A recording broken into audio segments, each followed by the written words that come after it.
Bonjour et bienvenue, je m'appelle Jonathan de l'agence web Simplement à Marseille. Je vous propose aujourd'hui d'apprendre à réaliser un site web en moins de 10 minutes. C'est parti. Donc nous allons apprendre en quelques minutes comment créer exactement ce site web. Donc là, j'ai fait un site web de restaurant, d'accord. Donc avec une petite vidéo en fond, on parle les logos des personnes qui parlent de nous.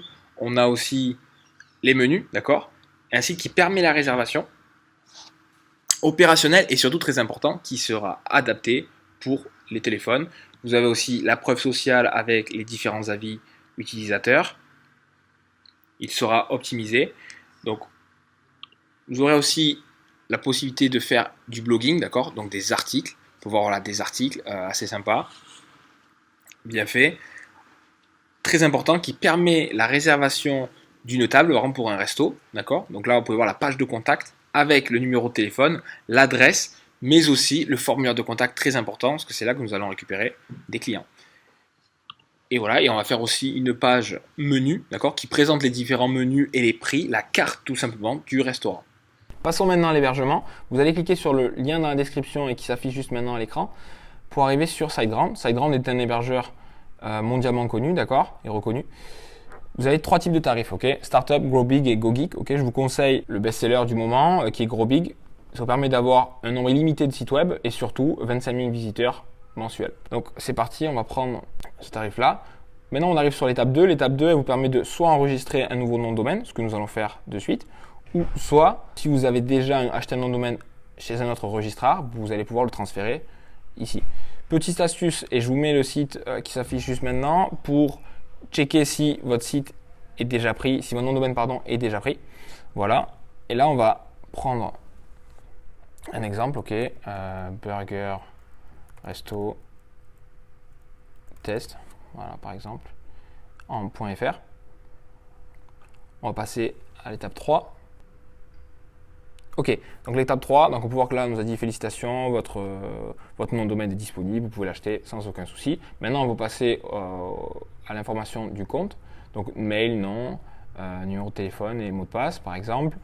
Après, vous devez rentrer votre numéro de carte bleue pour payer sur le site tout simplement.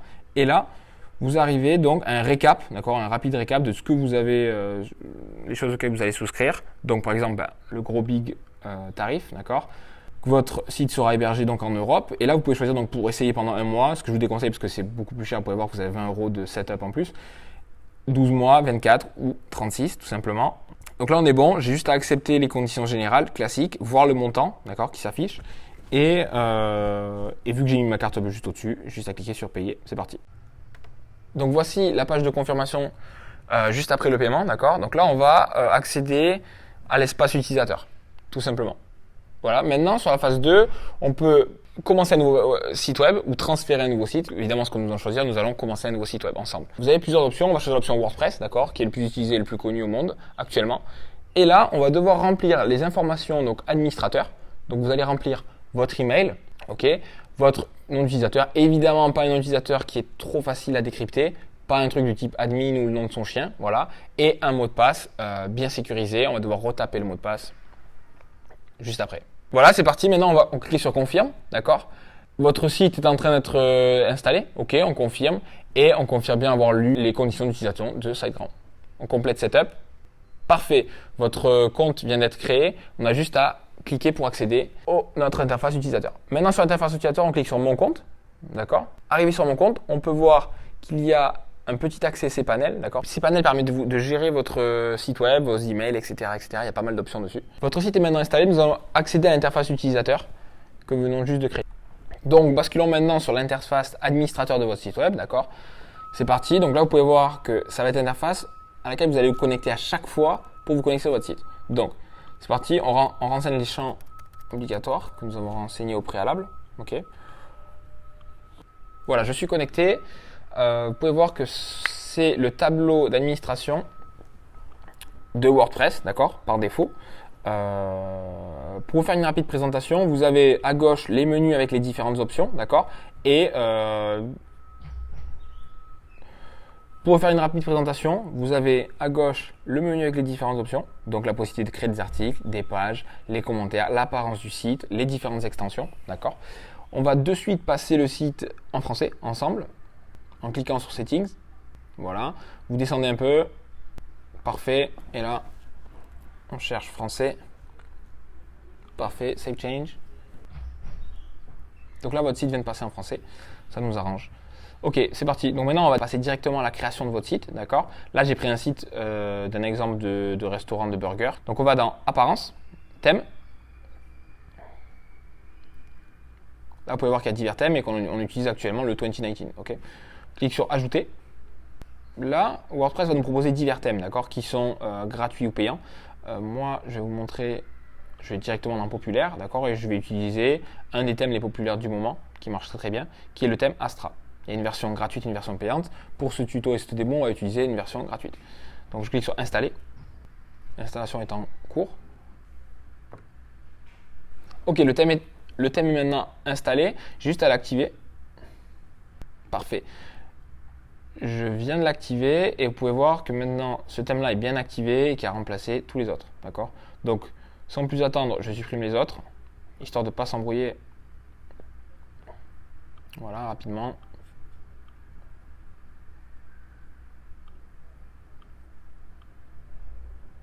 Ok, parfait.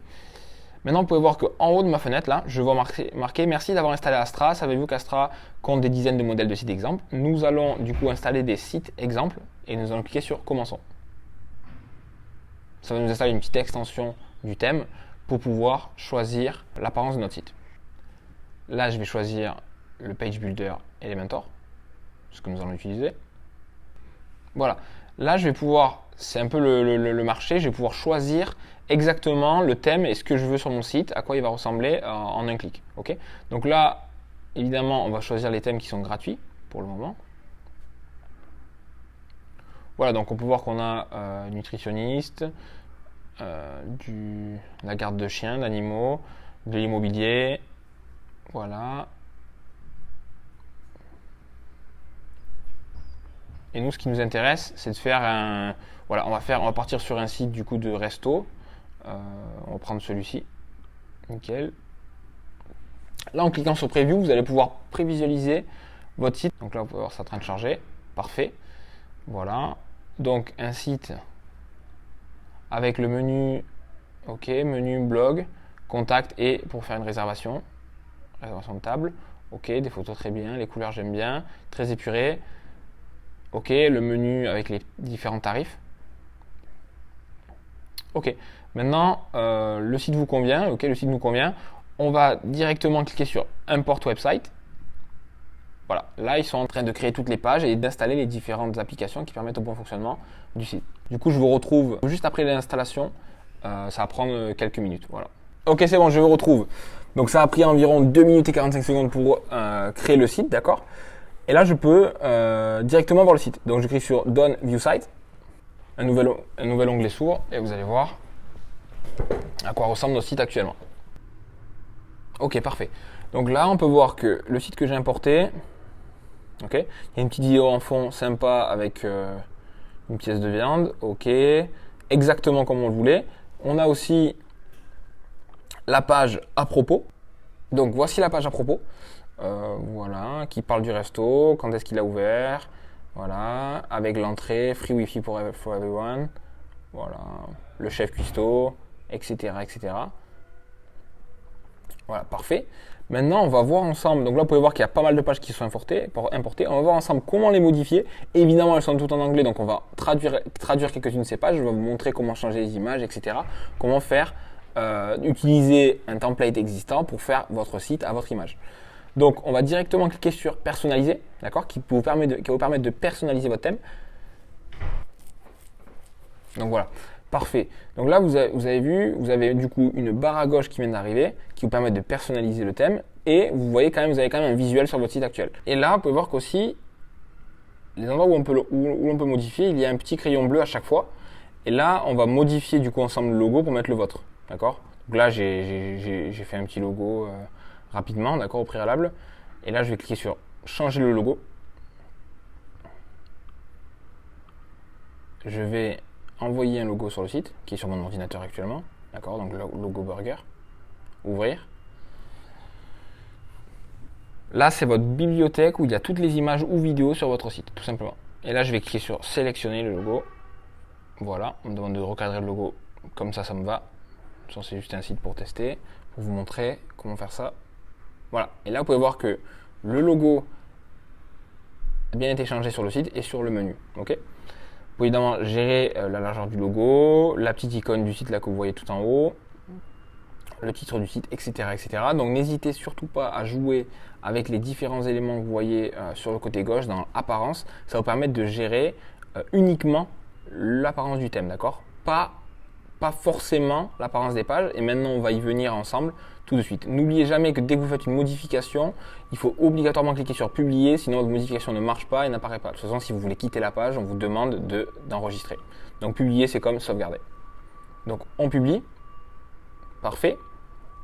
Donc nos sites ressemblent actuellement à ça en live, ok. Et là on va revenir ensemble au menu principal de WordPress pour pouvoir mieux vous expliquer comment changer les pages, les textes, le menu de votre site. Donc on clique sur, là on est revenu sur le site, d'accord. Chaque fois que vous êtes connecté sur votre site, vous avez la petite barre en haut qui vous permet de gérer différents éléments. Là on va cliquer sur le nom du site, donc Burger, cliquer sur tableau de bord.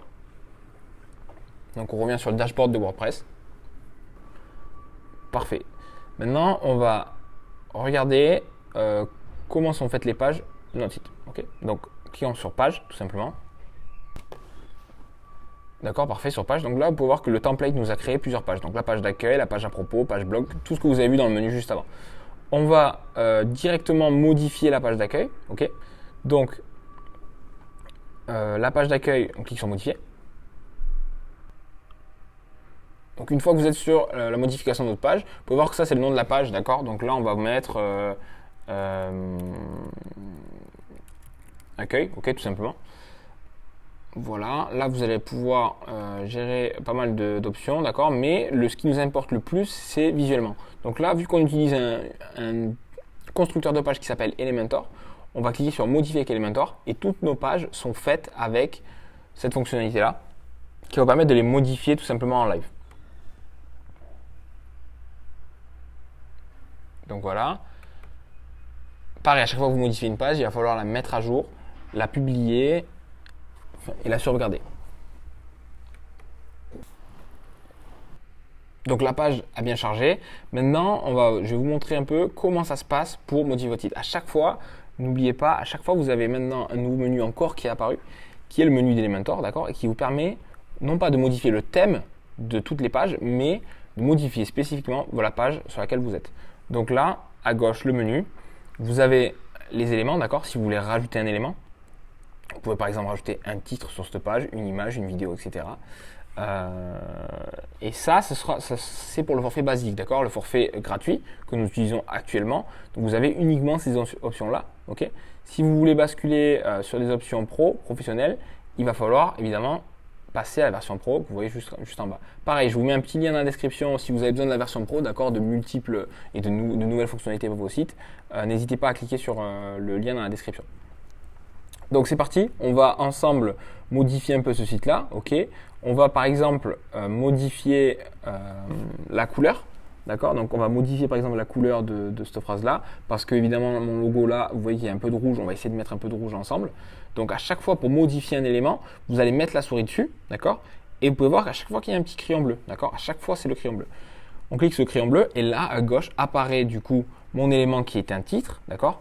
Best Enrichment, d'accord, on va marquer meilleur burger sur Paris, ok, tout simplement. Ok, donc maintenant, à chaque élément que vous allez toucher, vous avez 3 onglets. Vous avez l'onglet contenu, d'accord, vous allez pouvoir modifier tout simplement le contenu de la page, donc là, comme on vient de le faire avec le texte. Vous avez aussi l'onglet style, d'accord, qui vous permet, comme son nom l'indique, de gérer l'apparence de chaque élément, et l'onglet avancé qui vous permet de gérer pas mal d'autres choses comme l'affichage sur mobile, etc., les effets de mouvement, d'accord.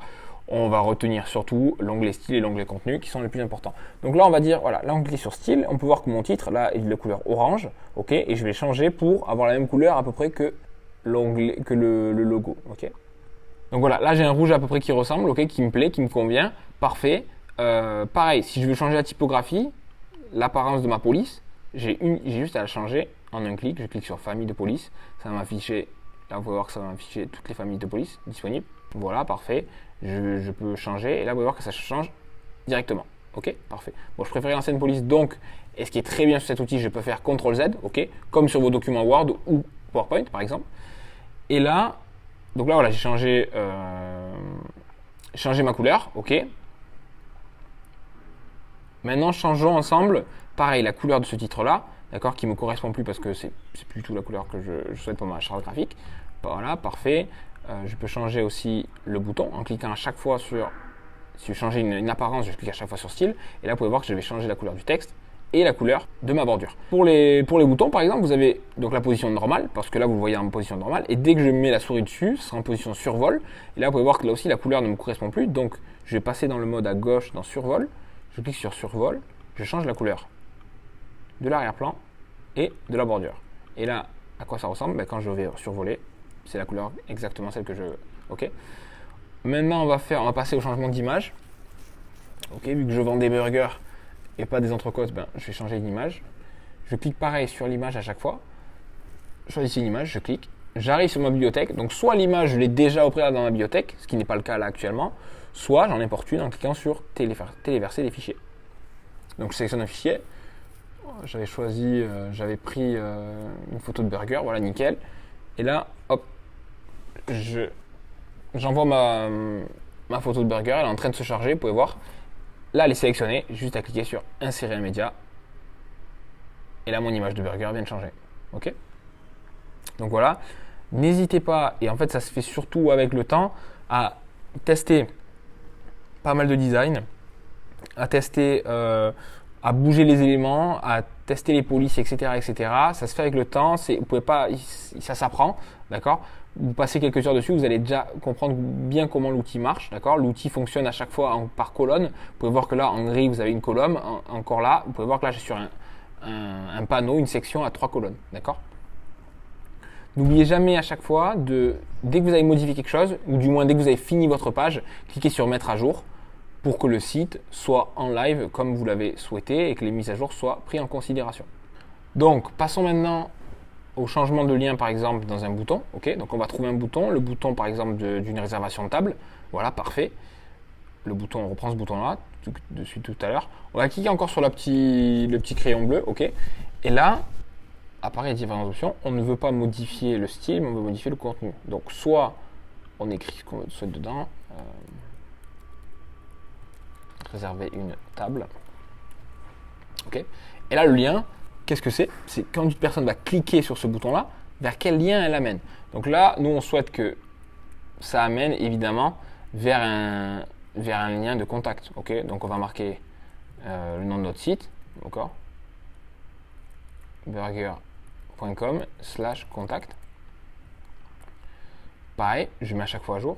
Et là, évidemment, quand une personne va cliquer sur réserver une table, ça va l'amener directement sur notre page contact avec notre formulaire de contact. On va y venir de suite et on va parler de la page de contact parce que c'est la page la plus importante, d'accord. C'est grâce à celle-là que vous allez avoir des contacts et générer des revenus. Donc c'est parti, on clique sur l'élément en haut à gauche, le petit menu, ok, qui nous permet encore d'avoir diverses options. Je ne vais pas tout les expliquer parce que le but c'est de faire le site le plus rapidement possible aujourd'hui. Un autre tuto va venir par la suite plus complet, ok. Donc revenir à l'éditeur de WordPress. Là je reviens donc sur mon back office, ok. Donc une fois que je suis sur le back office, je vais cliquer sur les pages, d'accord. Donc pour revenir à toutes mes pages. Et après avoir vu les pages, je vais cliquer sur la page de contact. Okay, on va modifier ensemble la page de contact. Donc je peux cliquer directement sur modifier avec Elementor, d'accord, qui je le rappelle, est notre constructeur de page qui nous permet de modifier à l'infini nos pages. Donc nous sommes maintenant sur la page de contact, d'accord. Nous pouvons à chaque fois modifier ce que nous souhaitons sur le petit crayon bleu, d'accord. Pareil pour cet arrière-plan, je vous le montre. Vous cliquez sur la section, d'accord, bleu d'au-dessus, d'accord, qui englobe, vous pouvez voir en bleu l'encadré, ok. Cliquez sur les petits points. Pareil, je vais cliquer sur le style. Et là, dans le style, je vais voir mon image de fond, que vous voyez juste là derrière. Ok. Je vais la changer pour l'exemple. Voilà. Et là, on peut voir mon burger qui vient de se mettre derrière. Ok. Passons maintenant. Donc là, vous avez un numéro de téléphone, Et là, on va parler maintenant de l'adresse et vous pouvez voir remarquer qu'il y a aussi un formulaire de contact. Donc pour l'adresse, vous allez tout simplement cliquer sur encore la petite flèche, ok, et là, changer l'emplacement et mettre votre vraie adresse. Vous allez voir maintenant la map qui va se générer au bon endroit, ok. Pour le formulaire de contact, d'accord, qui est le plus important sur votre site, du moins pour récupérer des contacts et des clients, j'espère.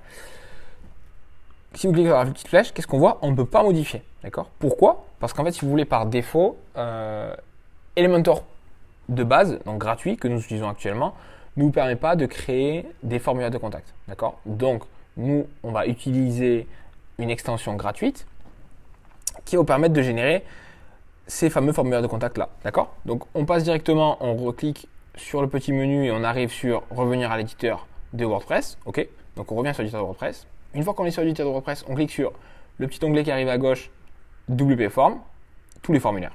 Okay. Donc WP Form, c'est une extension qui est le plus utilisée aujourd'hui pour faire des formulaires de contact. Nous souhaitons faire des formulaires de contact, donc pour le moment c'est gratuit. Vous avez des options payantes qui permettent de faire des questionnaires, etc. Nous on cherche un truc simple. Donc là vous pouvez voir que maintenant votre formulaire de contact apparaît, d'accord. C'est ce que vous avez actuellement, vous avez visuellement sur votre page, vous pouvez voir juste ici. Okay. Donc pour modifier le formulaire de contact, on va cliquer à chaque fois sur chaque élément. Okay. Donc là, imaginons, là, vous pouvez voir que c'est en anglais, je veux modifier le champ en français. Je vais cliquer du coup sur Options avancées. Et là, dans Options avancées, vous pouvez voir Your name, je vais marquer nom. Ok. Et prénom, par exemple. D'accord. Je peux modifier chaque champ comme ceci. Donc une fois que vous avez bien modifié tous les champs de votre formulaire de contact, passons maintenant aux réglages qui vous permettent de gérer qui va recevoir le mail du formulaire. D'accord. Donc dans Réglages à gauche, cliquez sur Réglages, d'accord, il y a différentes options. Donc le nom du formulaire, d'accord. Donc imaginons c'est le formulaire, vous avez un formulaire spécial pour réserver une table, vous allez écrire le formulaire pour réserver une table, d'accord. Description du formulaire, c'est pas très important. Et là le bouton d'envoi, ok. Vous pouvez voir que le bouton d'envoi aujourd'hui s'appelle Send, d'accord, en anglais. Voilà, on peut écrire envoi par exemple. Et le texte du bouton, du message en cours, etc. Il y a plein d'options disponibles. Ce qui nous intéresse surtout, c'est qui va être notifié, d'accord, de la réception de l'email. Donc on va cliquer sur notification, ok. Et là, du coup, on va remplir l'email du destinataire. Donc là, vous allez mettre votre email professionnel, d'accord, sur lequel vous voulez recevoir votre contact. Ok. Donc là, je vais mettre le mien. Ok. Tout simplement. Le sujet de l'email. Donc on va marquer contact sur le site, tout simplement. Ok. Le nom de l'expéditeur, il n'y a pas besoin. Ça, c'est généré automatiquement. Parfait. Et là, vous pouvez voir qu'en fait, ça va prendre la formule AllField va prendre tous les champs que vous avez demandé précédemment, je vous les remonte de suite, que vous avez demandé précédemment, donc le nom, l'email, le numéro de téléphone, vont être envoyés à chaque fois au destinataire. Tous les champs vont être envoyés au destinataire, tout simplement. N'oubliez jamais à chaque fois de cliquer toujours sur enregistrer, d'accord, ça ne sauvegarde pas automatiquement. Donc là, on vient d'enregistrer, parfait. On va réactualiser notre page ensemble pour vous montrer que les champs ont bien été changés. Ok. Voilà, je descends tout en bas. Et là, vous pouvez voir que sur mon écran, vous pouvez voir qu'il y a marqué nom et prénom. Ok. Tout simplement. C'est tout pour aujourd'hui. Merci d'avoir suivi la vidéo. Bien évidemment, il y a pas mal de choses à apprendre encore sur le sujet. On te met des liens dans la description. Et si tu as des questions, n'hésite pas à nous contacter directement sur notre site web dans la description. À bientôt.